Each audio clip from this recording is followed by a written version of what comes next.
અને આખરે રાહુલ ગાંધીએ કેરળની વાયનાડ લોકસભા બેઠક છોડી દીધી છે. વર્ષ 2024ની લોકસભા ચૂંટણી રાહુલ ગાંધી ઉત્તર ભારતમાં યુપીની રાયબરેલી બેઠક તેમજ દક્ષિણ ભારતમાં જો વાત કરીએ તો કેરળની વાયનાડ બેઠક પરથી ચૂંટણી લડ્યા હતા, જેમાં બંને સીટ પરથી તેમનો વિજય થયો હતો. ત્યારે આજે આપણે જાણવું છે કે રાયબરેલી સીટ અને તેનો ઇતિહાસ શું છે. આપ જોઈ રહ્યા છો રિવોય રિયલ વોઇસ ઓફ ઇન્ડિયા અને હું આપની સાથે છું નેહલ મોદી. દક્ષિણ ભારતમાં કેરળની વાયનાડ બેઠક પર અને તેવી જ રીતે રાયબરેલી બેઠક પર રાહુલ ગાંધી છે તે 2024ની લોકસભાની ચૂંટણી લડ્યા અને જીત્યા પણ ખરા. આ અગાઉની જો વાત કરીએ તો વર્ષ 2019માં રાહુલ ગાંધી બે બેઠક પરથી લોકસભાની ચૂંટણી લડ્યા હતા, એક અમેઠી અને બીજી વાયનાડ. તે સમયે વાયનાડ બેઠક તેઓ જીત્યા હતા, પરંતુ ત્યારે અમેઠી બેઠક પરથી તેઓની કારમી હાર થઈ હતી.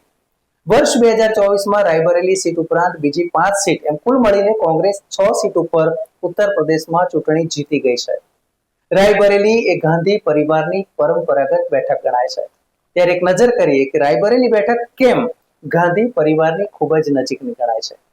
રાયબરેલી તેમજ ગાંધી પરિવાર સાથેનો નાતો દાયકાઓ જૂનો છે.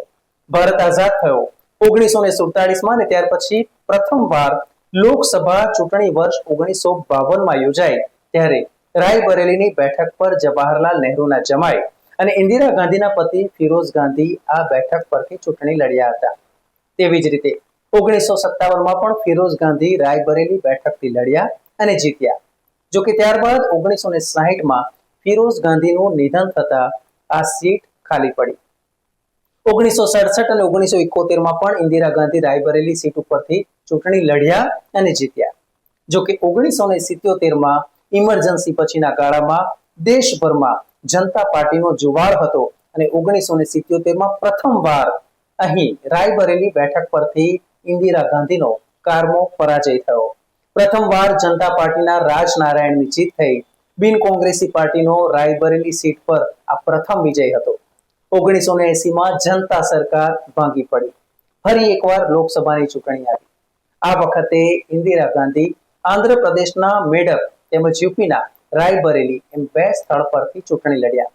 બંને સીટો ઉપર ઇન્દિરાની ભવ્ય જીત થઈ. જોકે તેમણે તે સમયે રાયબરેલી સીટ ખાલી કરી અને ત્યાર પછીના રાયબરેલીની પેટા ચૂંટણીમાં ઇન્દિરા ગાંધીના કઝિન અરુણ નહેરુને કોંગ્રેસે મેદાનમાં ઉતાર્યા અને તેમની જીત થઈ. 1984માં અંધાધૂંધ ગોળીબારમાં ઇન્દિરા ગાંધીની હત્યા થઈ.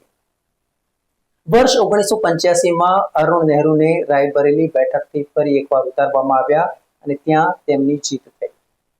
1989